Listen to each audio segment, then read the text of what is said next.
So would you please welcome the General Director of the Seattle Opera, Aidan Lang.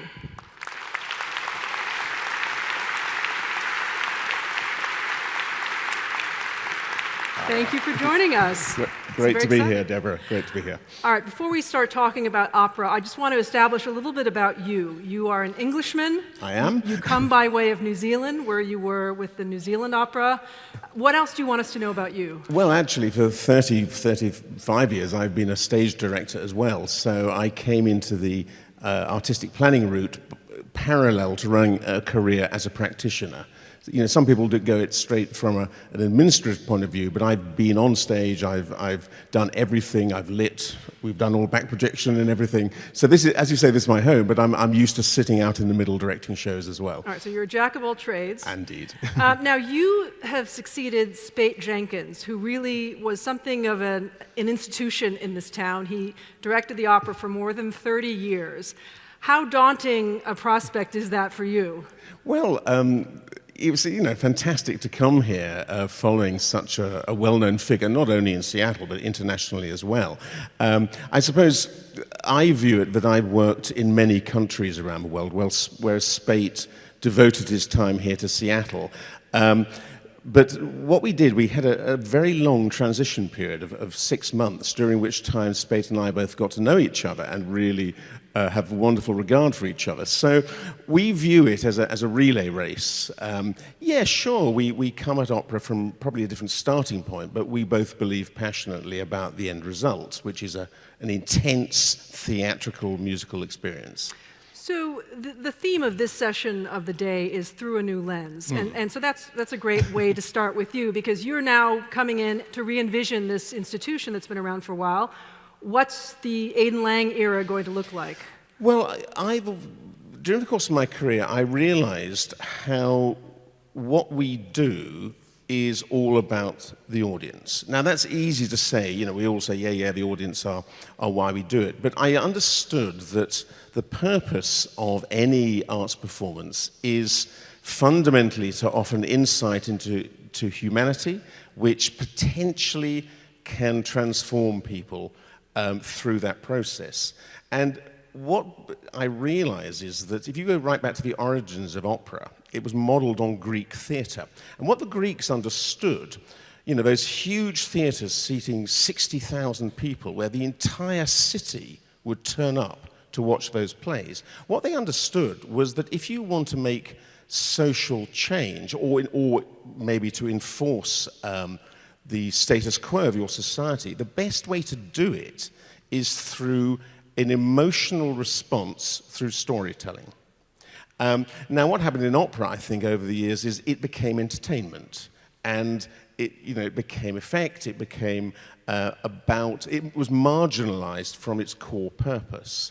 But I think today all us in the arts sector understand that our core purpose is here in the community we serve in Seattle, and the purpose of our presentations is not only to give an emotionally or socially transformative experience, but to do it collectively.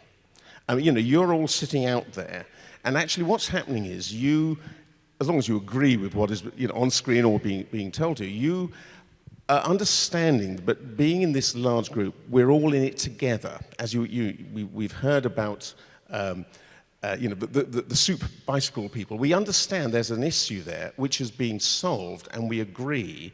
And the act of it being told to you and your emotional response is absolutely the same as when we put it on an opera, which may be in the guise of a Mozartian setting, but fundamentally it's telling us truths which we collectively understand. So what drives me really is to position Seattle Opera as an organization which is available to everybody and is serious about its purpose, which is the effect it has on its audience and the way they think and the way they respond emotionally and intellectually as well. Well, so what does that look like in a concrete way? I mean, how would that change how the opera looks or how the opera sounds? Well, what I think is really fascinating today, and this is the T part of TED, okay, we serve the E bit and we put design on and get the D bit, but the T bit is really fascinating here, especially in this city.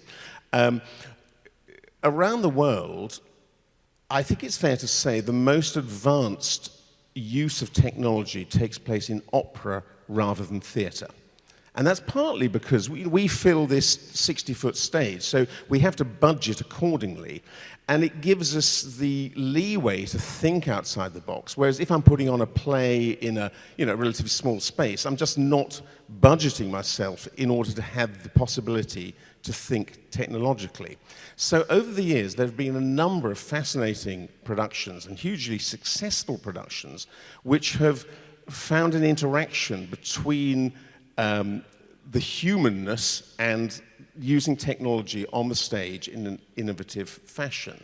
And it seems to me here in Seattle, we've got people in the city who are keen to collaborate with us. Give us one example in technology on the stage. Well, I mean, actually, in New Zealand, where, of course, there's a huge, thriving film industry, we took advantage of a very slender comedy we were put on, but we wanted to do it in a deliberately different manner. So we ended up with a production whereby on stage was an entire green screen environment, and above the stage was a screen just like this, and we digitally embedded live the action. It's as if they were in a TV studio acting out, but we embedded them live into a digitally created environment, which gave huge rise for enhanced comedy. The piece was a comedy. But more interestingly, that people understood this intersection, this interaction between the liveness and the technological gimmickry, for want of a better word. But the key point was that the singer was live, so we still had that visceral interaction between the audience and the expression. At the same time, we were able to give it a complete new twist. And that was 5 years ago, so we've moved on a long way since then. Well, so how much appetite for experimentation do opera audiences have? I mean, because it is a traditional form, so how far can you take it before you start upsetting people? Well, yeah, that's always the question. I always find that if any project is done with integrity and clarity, then people who swear that they're traditionalists come up to me and say, you know, normally I'm a traditionalist, but I actually rather enjoyed that. And that's the key. And I think you always have to remain true to the heart of the piece. But if you're making yourself clear, people are very happy to go along. If the ego gets in the way of the creative team, then people see through that pretty quickly, and that's where they get annoyed and alienated. But I think people come along for an adventure. And they may think they want to see the same old thing because that's the safe option. But if you pique their curiosity instantly, they go along. It's like seeing a film. We all know most films have the same plot. But if something has a twist and is different, you engage them. It's the same thing. Well, I'm sure there are many opera lovers in the audience, but I'm sure there are also people who think that opera might be stodgy, old-fashioned, maybe doesn't talk to modern sensibilities. What would you say to those folks? What I'd say is that if you reduce it down, any opera down to its bare essentials, it's a series of character, a series of actions, and a consequence. Recently, we've just closed on this very stage a contemporary production of Don Giovanni, and it was interesting how all the so-called traditionalists would come up to me and talk about the piece, this is about a serial seducer, is it rape, is it seduction? They'd talk in a very 2014 way. And I'm convinced they wouldn't have responded that way had we presented it in a 1780s costume. In other words, we forced them into realizing the heart of a piece through the way we presented it, which is I think our job as an arts organization is to always be aware to make people think. So people were saying I didn't like it modern, and yet were responding in a modern way. So I thought, I consider that a success. So we've been talking about all the things that are going to change, but something that's not going to change is the opera's focus on Wagner. You're known world over for your production of The Ring. That's going to stay the same, is that right? Yeah, absolutely. We're in the first throes of thinking about how we do New Ring, which will be completely different from the last one. Absolutely. Okay. Aidan Lang, thank you so much for speaking with us. We're excited to see where you take the opera in the future. It's been great talking to you. It's great to be here. Thank you. Thank you. Thanks.